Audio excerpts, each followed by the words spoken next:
Is that shocking? No, well, he was there not. we go, Okay, folks. that's it. You can all go home now. You don't have to worry about all those presents. We just wiped Christmas out, so we'll. Yeah. Well, let's do it. I mean, as if we were, biblical detectives, and we're here in the Holy Land. Okay. First of all, first clue, Luke 2. It says, "And she gave birth to her firstborn son. She wrapped him in cloths, laid him in a manger, because there was no room for them in the inn.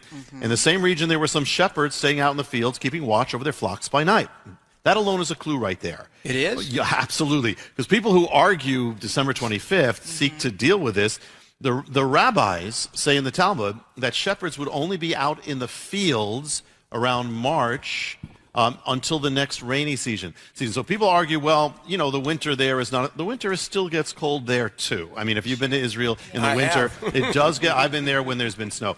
It's not just that they're out, they're not just keeping their sheep in the pens. They're out in the fields and at night, which is very strange. Why would they be out in the fields at night? Well, some people have argued, this is another one, that he was born in the autumn, he was born during the Feast of Tabernacles, which I understand because they say, well, God tabernacling with us. The problem with that is that during Tabernacles, the males had to all be in Jerusalem. So the birth of Messiah would not cause Joseph to break the law by being outside of Jerusalem when he's born. It's not going to do that. The birth of Messiah is going to fulfill everything. So there is one time of the year that shepherds would especially be out with their flocks at night. Only one. That's in the springtime. Why are they watching their flocks at all hours? Because shepherds during one particular time do that. It's when the sheep give birth to lambs. In the lambing season. That's the only time. That's where they're watching. At any time of day, any time of night, they're watching for any birth. That's the only time. And when would that happen? The lambs are not like people. They're only born at one time. I never knew that. Yeah. I must be a dummy. Honestly. No. Lambs are only born at a certain time of the year, not like us. They can only be born in a certain season. Lambs are born in the springtime. That's the first thing. They're born in the springtime. They could start as early as February, but it really would go March, April. That's the center. That's the Hebrew month of Nisan. We're going to also go through Nisan is that month. So during that, they'd be watching it, which all fits together because, the shepherds, their job is to watch because a lamb, they have to make sure that lamb's okay. So it's what a perfect thing to begin with because Jesus is the Lamb of God. So why would God who would he have to greet the birth? Shepherds who are watching for the birth of the Lamb. So here, that's so perfect of God. Messiah is the Lamb of God, and they're there greeting. That's what they're doing. And where is he born? He's born in Bethlehem or Beit Lechem. And the thing is that Bethlehem, people don't know this, because of some clues we have in the writings of the rabbis, was actually a place where the lambs that they had were actually the lambs for the temple sacrifice. Bethlehem especially was the lambs for the temple sacrifice. Really? So here, what more perfect place and time? Messiah born at the time of the lambs, when the sacrificial lambs are born in the place where they're born. Now here's something else that is going to point to this period. There's a clue in Exodus. Exodus 12 says, take a lamb, a male, 1 year old. It's the Passover lamb. And so now you can read that and miss something. The lamb that is the Passover lamb, and Jesus, Yeshua, is the Passover lamb, is a year old at the time of Passover. So it means it had to be born a year before in the springtime to be a year old. So here Messiah, so the Passover lamb dies on Passover. Messiah is the Passover lamb. He dies on Passover, but it's also born at the time of Passover. That's Nisan, spring. So Messiah, if the Passover lamb is born at the same time when it dies. So that's the next clue. And so the next thing is the holy day. Next clue is the holy days of Israel. And here, what does that have to do with this mystery?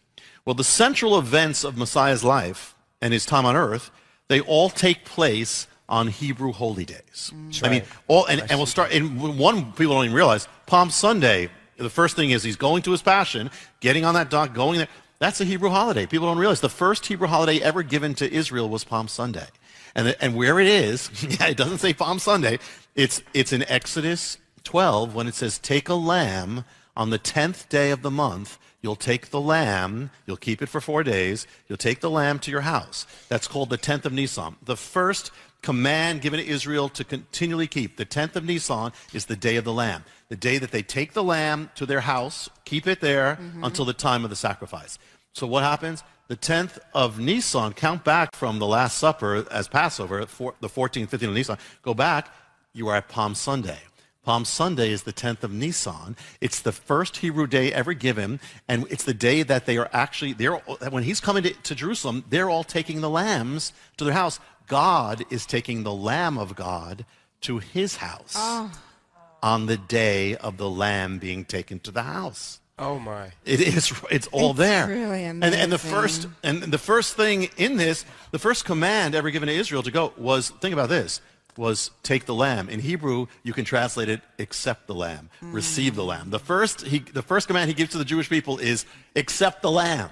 And when they fulfill that first commandment, it's all, the age is complete. But that was the very first command, and that was the day. And it also can be even translated, seize the lamb. He comes into Jerusalem, he's going to be seized. But so all the lambs, he's watching them come in, and he is coming as the Lamb of God. God is moving him, getting ready for the sacrifice on the same day. I mean, God is so perfect, so perfect. So everything, that's just one. I didn't even mean to share on that. That's one. Beautiful. And the thing is that, and then when does he die? He dies on the other Hebrew holy day, which is Passover, the Lamb.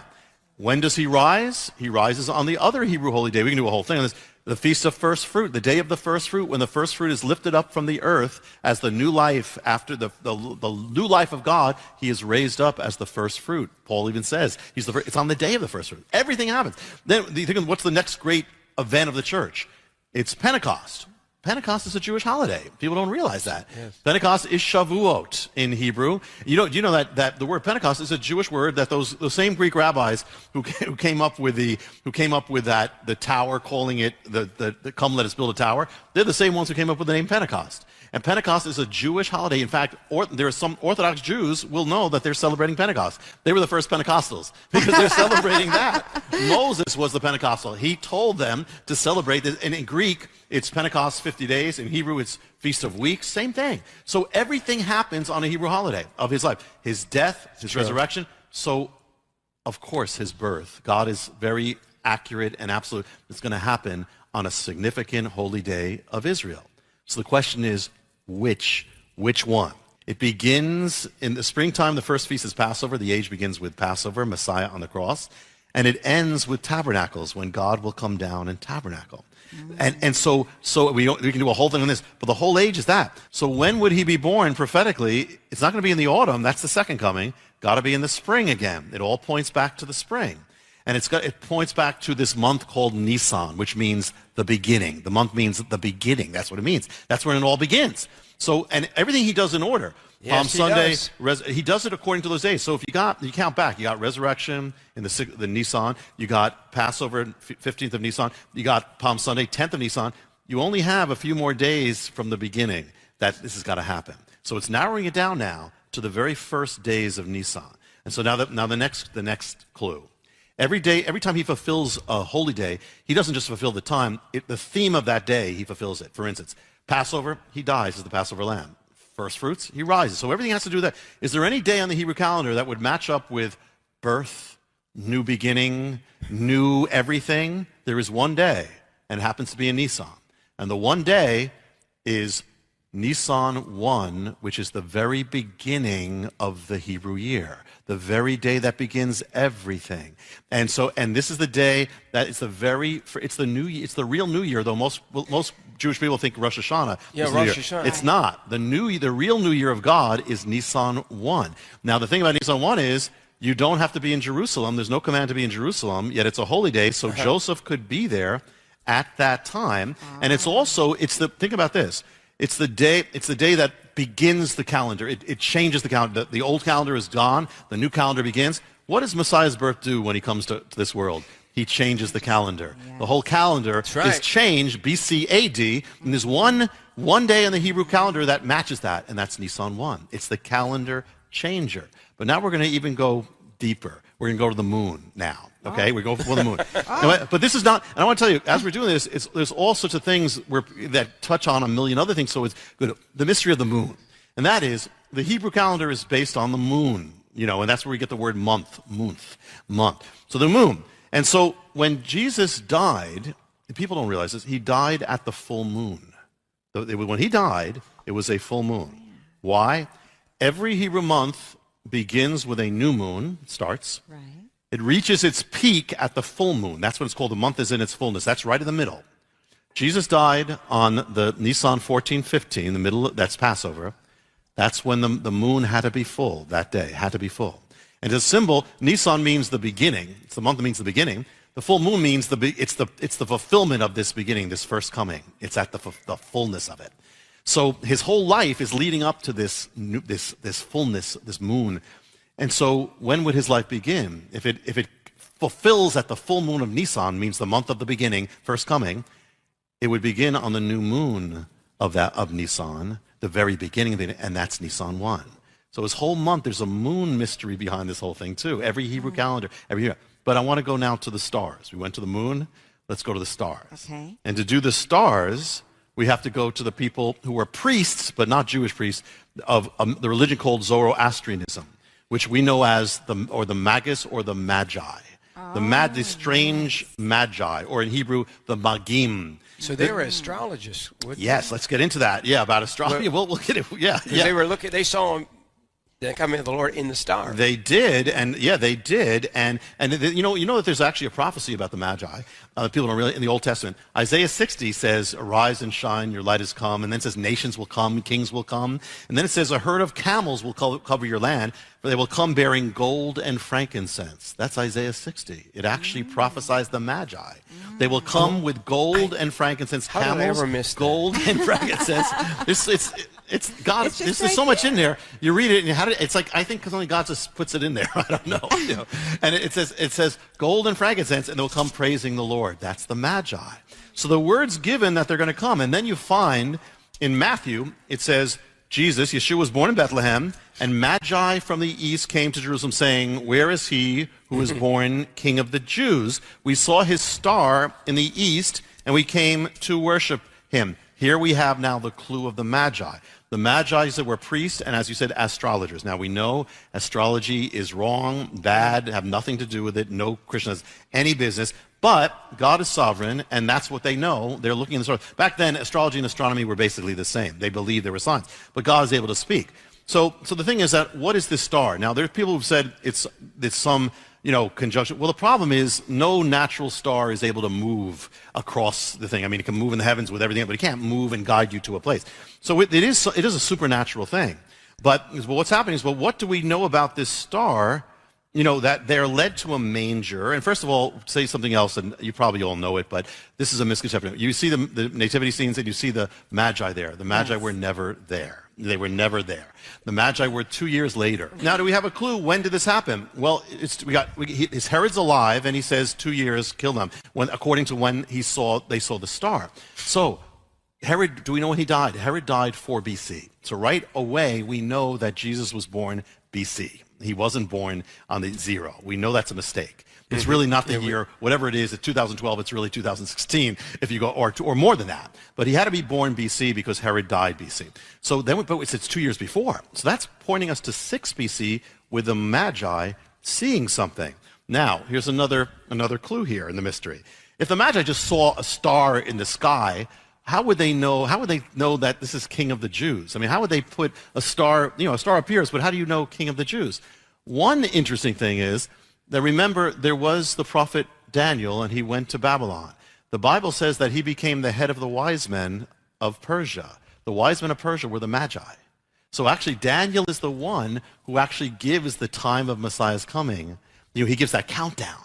So it's possible he could have passed down that went to the Magi the time around when he came. They still wouldn't know when he's born, but it would say when he's going to Jerusalem. They still wouldn't, but they could already be saying, okay, something may happen soon. But how do they know, by looking at a star, how do you get King of the Jews? And here's a thing, and remember, it's not about it, astrology is wrong, but God's able to speak the language to speak to them. Yes. And this is the thing, around in 6 BC, same time, we know there was something that happened. Anyone into the stars would have seen it. There was a convergence of Jupiter, Saturn, Venus, Mars, all converging to one part of the sky. And there was also something called a double occultation. But anyway, there's all these things happening. But they said, where is the King of the Jews? They were astrologers. In the language of the stars, they thought it was a star, but it was a wandering star, it was a planet. One star was linked to the king, and that was Jupiter. When you saw that, that was the king star, or it was the planet. But then what does that do? How do you get Jews? They say, where's the king?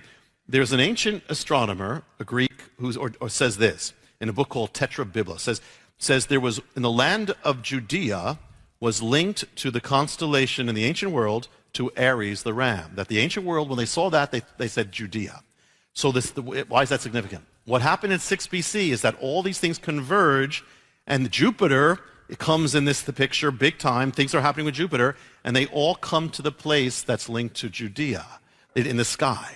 It's all linked to this thing, Aries. So they would look at this and say, a large print Bible.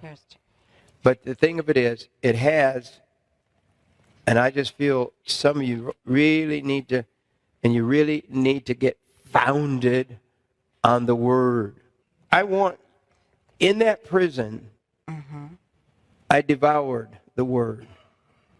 It changed my life. And so we're trying to finish Lori's house. We finished it, but we didn't build the daycare.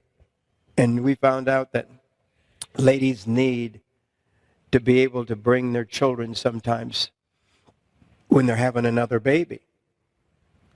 Let's just go 45. It'll be nice. Let's do 45, okay. And I'll give you this free. Study the words of Jesus from the prison cell of Jim Baker, it says. When you order the Bible. When you order the Bible. Yes. So you get them both. Okay. And it's in this wonderful large print, giant print, and it's a red letter. So, and it's got maps and stuff in it. But I want you to start reading this. It's the end. And you can read the red first. If you haven't read the Bible a lot, get into Jesus. Then you run everything by him. Check with Jesus. If you get to know the voice, and that's why this book here was so important to me. I wanted to know, what does he say? My sheep know my voice. Yes. And I wanted to know his voice. Right. Well, that's when I got to over there in 3 John, where it talked, above all, God wanted you to be rich. And I knew Jesus never said, Jesus said, woe unto the rich. Jesus never talked about the love of good things being loving money. And if you'll start running everything by Jesus, it will clear up your doctrine. It will clear up your because a lot of people just say, I just don't know what to believe. This one tells me this one. Well, believe the Word. And remember, Jesus Christ is the Word. Yes. So this is, let's know the Word. Can we do a know the Word offer or something? Yeah, that's a good title. What we'll do is we'll use this to... know the Word. What we'll do is any profit from this will go to build that nursery. We're trying to do that. We had another mystery that we were supposed to talk about, but we won't do that today. We can hold it. The Yad, is that the right word? Secret of the Yad. Yad.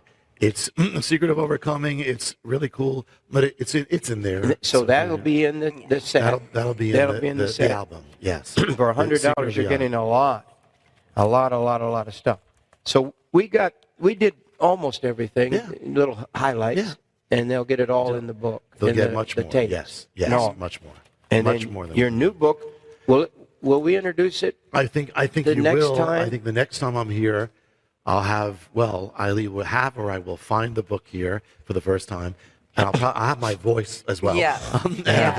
But it will be the premiere, as far as I know, as the Lord used it every other time. It will be the new book, which I'm still finishing while I'm here, but it's already has a cover, and they're getting ready to get it right on there, which will be called The Book of Mysteries. And as it is, the Harbinger has a mystery, opens up a mystery. This is going to open up hundreds of mysteries of everything, everything. Oh, of so everything. exciting. That's the cover. Don't order it. It's not out. It's not been printed. It's not out yet. He's still writing it. But that is what it's going to look like. like. The mystery is where that picture came from. Somewhere. Right. That actually, there is a mystery to where that came from. that picture, there is a mystery there. I like it. Yeah, so that's going to be. Next time I'm here, I'm sure we can give it. Yeah. We're going to have a song, right? Yes. Do we have enough singers and musicians there today? Yes, we do. Anybody to help me? I was going to pick Soon and Very Soon. We're going to see the King, because it's going to happen. And remember, we do have in stock right now this Unit 3, version 3 of the generator. That's right. And we have them. They're there. And a miracle, really, I mean, it's just a miracle that a company had ordered them, and we have so many orders coming in that people want this unit that the manufacturer said, we can have the orders at another company that we have priority anyway. So we have these now available. That's great. To send to our people because they've been ordering so like Right. crazy. But this is the new model, and it actually has a system that charges from the sun faster That's than right. the older model did. Yes, it really is. People are kind of thrown off by the shape of it, but it's just a new exterior between the second and the fourth model. But they've done some tweaking. It's going to be charging a lot faster, but it's still the same price. It's only $1,784. Yeah, and it's going to be a lot more than that when the new one comes out. Yes. And it even comes with the bonus of the $500 retail value of the solar panel. And it comes with the $50 retail value of the 20-foot solar extension cord, a multi-cooking toolkit, and even some gourmet food. It's 3 days for 2 people. And it's all of this for a donation of only $1,784 to the ministry. And everything you order, part of it all goes to keep the voice of the prophets, the PTL television network, on the air. We will be right back after this special message. Are you prepared to function without the power grid? We've talked at length on the Jim Baker Show many times about these dangers, and we're so excited that many of our partners have stood behind this ministry and helped to support us as we continue to carry messages like these. You know, the makers of our fuelless generator are hard at work on a brand new model, but they've released a special limited edition generator as part of a special offer. There are only a few hundred of these in the warehouse, and when they're gone, so will your chance of getting a generator for several months. Don't let what you see fool you. Under this black case is the same fuelless generator we've been offering for more than a year. It still features the incredible lithium-ion technology and can even charge just a little faster than our other generator. On the front, as you can see, there are 4 USB ports that allows you to charge your cell phone, your iPad, your iPhone, any device that requires a USB port to charge. It has 2 standard AC power outlets, so you can run your refrigerator, your freezer, or even a microwave. It can also power a big screen television, a clothes washer, and power tools, and so much more. You can also power any device that uses the Anderson connector. And by using a 12-volt car outlet, you can plug in your favorite portable cooking pots, your coolers, or even our 12-volt heating blanket. Take a look at the LCD screen here. It will show you not only how much the generator has been charged, but also the amount of wattage that is charging the generator and the amount of wattage that it's pumping out. So if the front end is your output, let's take a look at the back side. So I'm just going to flip this generator around for you. And you see, you'll notice we have one port to plug in your AC power cord, one Anderson port, and we're also going to have a key slot. Your generator will come with a set of keys that you can keep with the generator to safely power it on and off at any time. And what's neat about this generator is that you can have up to 4 solar panels connected at any time. But there's only one port, you may say. That's no problem at all. Let's take a look at the solar panel that you'll receive with this generator. It's the exact same folding panel we've been sending out with all of our generators, and the panel that you can order on its own. When you open it up, you'll see that there are 2 Anderson connectors. Using these, you can daisy chain up to 4 solar panels. Let me show you how this works. First, take the long cord from your first panel and plug it into the short cord from the second panel, like this. See? It's that easy. And you can have up to 4 of these hooked up at a time. When you do this, your generator will charge in less than 2 hours. We are so dependent on energy today. And this limited edition fuelless generator will give you the power you need when you need it the most. You can receive this limited edition fuelless generator for a donation of only $1,784 or more to the ministry. You will also receive the folding solar panel, the 20-foot solar panel extension cord, a power cord to charge this from a wall outlet, and a set of keys to turn the generator on and off. You'll also receive the 78 serving meal kit and a cooking kit as a bonus. Do not wait to order this limited edition fuelless generator. We only have a few hundred generators available, and they will not last long. So call today, 1-888-988-1588, with your donation towards this limited edition fuelless generator. Our operators will know how many are left and will help make sure you get yours. That toll-free number again is 1-888-988-1588. Please don't wait until the last minute. Call now to receive this limited edition fuelless generator. Thank you for your prayers and financial support that helps keep the PTL television network, the voice of the prophets, on the air. I want to, everyone in the audience today, every family, I want to give you one of my prison books. Wow. One of my words of Jesus. So I'm going to have one for you. I'm sending over to shipping department right now and give you all one to take home. So thank you for hanging out with us today with the rabbi. Yeah. And appreciate the rabbi being here. Yeah. He has been a little bit under the weather, but he's just tired, wore out, and a lot of allergies going on. And you pray for the rabbi.